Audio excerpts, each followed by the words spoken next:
And if you are, gosh, was that weird or what?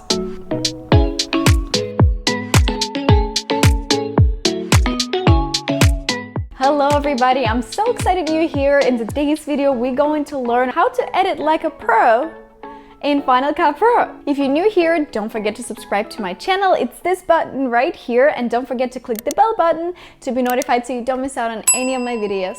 In Final Cut Pro, and first and foremost, we're gonna talk about what are the important key things that you need to start implementing if you'd like to edit like a pro or make your videos look like a pro. So first and foremost, you're gonna need to edit out all the distractions.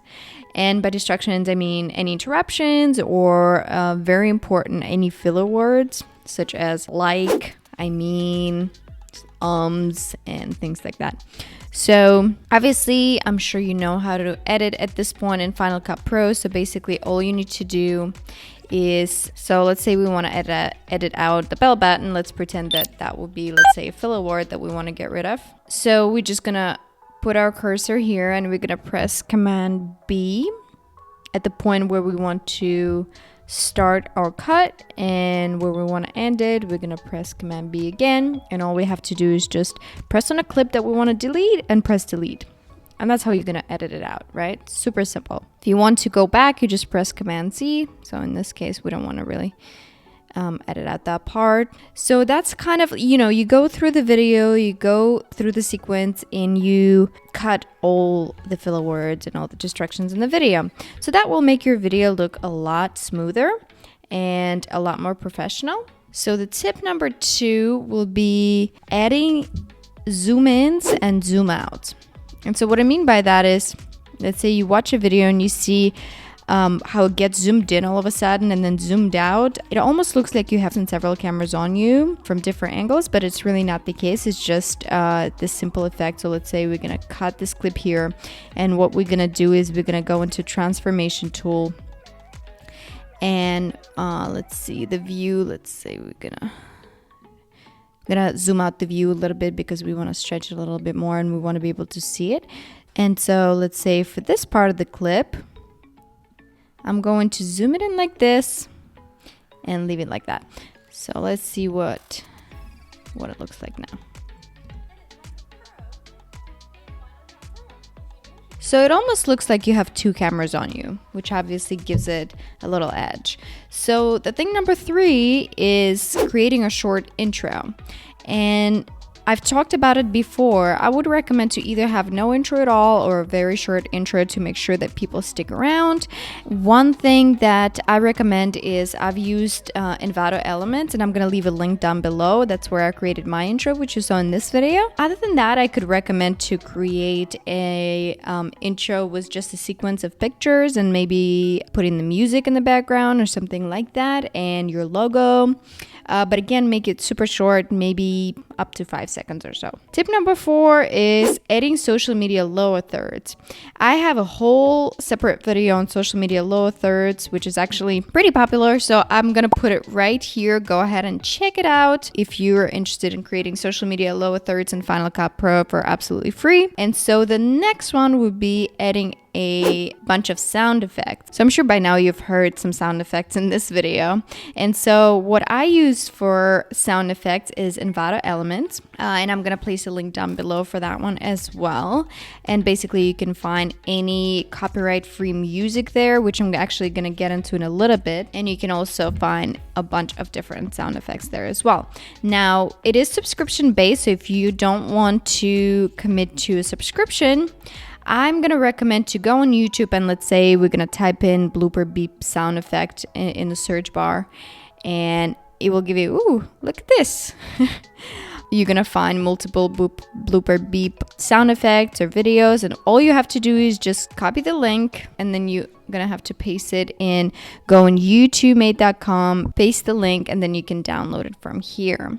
So it's gonna download as an MP3 file, but that's no big deal because you can separate audio and video, or just place it down below here so that you don't have to see the video, but you still get the sound. So usually if you do have, let's say, a title or title animation or social media lower thirds popping up on the screen, I would definitely recommend to use some sort of sound effects in the background. In the subscribe animation, as you saw in the beginning, there's sound effect of the mouse click, bell button, and things like that, and this is what I usually use instead of just having plain no sound effects on your screen. Number 6 is adding copyright-free music on the background, and make sure it doesn't overpower the video, obviously. So I usually put down the volume, and this is the volume right here. So for example, this is the soundtrack that I use all the time.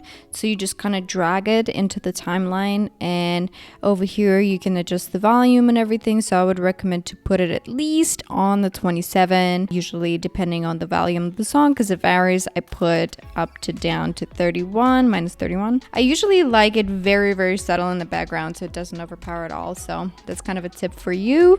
So the next one we're gonna move on to is adding animations and points. And what you do for that is basically, let's say if you're bringing the point about a clock, and I've actually done that in the past. So all you have to do is go to Google and basically type in, let's say, clock PNG, and basically you just go to the images and pick in the clock that has transparent background, which is the same thing as PNG. Basically all you need to see is this background that looks like kind of squares or like a chessboard. One thing I want you to pay attention to is just make sure before you click on a picture it has a white background or something like this, and once you click on it, it shows as PNG. Like this one doesn't have a transparent background because it doesn't have that chess kind of square background, but this one, for example, does. But as you can see, it has a white background at first, but once you click on it, it shows you that it has transparent background. This, on the other hand, does not have transparent background. It just looks the background that looks like PNG, but it's not. I hope that makes sense. So all you have to do is just save this to, let's say, your downloads, and you go back to Final Cut Pro, and all you have to do is drag it on a timeline over here, and then you adjust it and how you want it to appear on the sides of it and things like that. So for example, we want it, let's say, to appear from the top and disappear to the bottom, for example. And at the same time, remember, once it appears, and that'll be here, and then we're gonna press on a diamond, and then we're gonna go to the beginning of the clip of our clock, and then we're gonna lift it up to the top, and as you can see, the arrow appears of how the movement will look like. So we're gonna do that. We're gonna press done. As you can see over here. Okay, so it just appeared from the top. And let's say, again, I was talking about a clock or something, or time or anything like that. I would have a clock appear from the top and disappear from the bottom. Basically, you're kind of doing the same thing. Let me show you real quick. So you set the diamond on point that you want your clock to start moving, and then you put the cursor to the end of the clock, and then you're going to move it down. So again, the arrow shows where it's going to go. Okay, so this is what it would look like. Okay, so as you saw, it just disappeared. Okay, so this is kind of my recommendation, finding PNG pictures and adding them to your video depending on the points that you're bringing up, and adding the animation. Another point is obviously adding animation to your titles, and I have a whole separate video which I'm gonna place right here about title animation, so go ahead and check it out. And obviously title animation and social media lower third animation is really, really important over here. And so the next point we have over here, which is point number 9, is add video thumbnails when you're referring to other videos. And so this is exactly what I just did over here. How you do it is basically you just place your thumbnail. So I have a whole separate file with thumbnails here, and let's say I have finished thumbnails. So I'm just gonna bring the thumbnail that I'm referring to down to the timeline. I don't know why would I refer to Live a Happy Life in this video, but this is the one that I just picked. And so you bring the picture on the top of the timeline, you're gonna zoom out, And you're then gonna place it right here in the corner because that's where cards usually pop up right here. You are able to do that on YouTube after you upload the video. You can add the cards and basically place the videos that you refer to.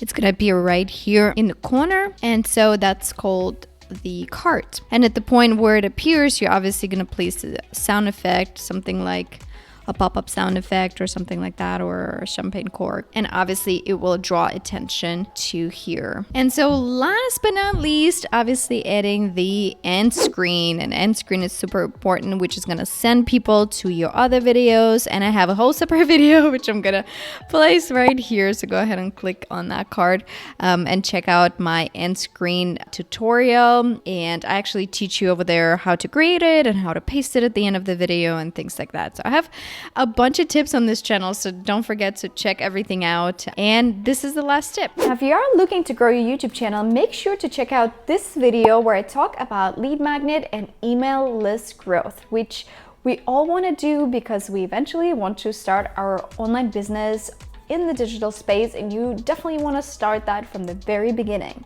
So go ahead and check it out, and I hope you guys enjoyed this video. Don't forget to subscribe and give me a thumbs up, and I'll see you guys in the next video.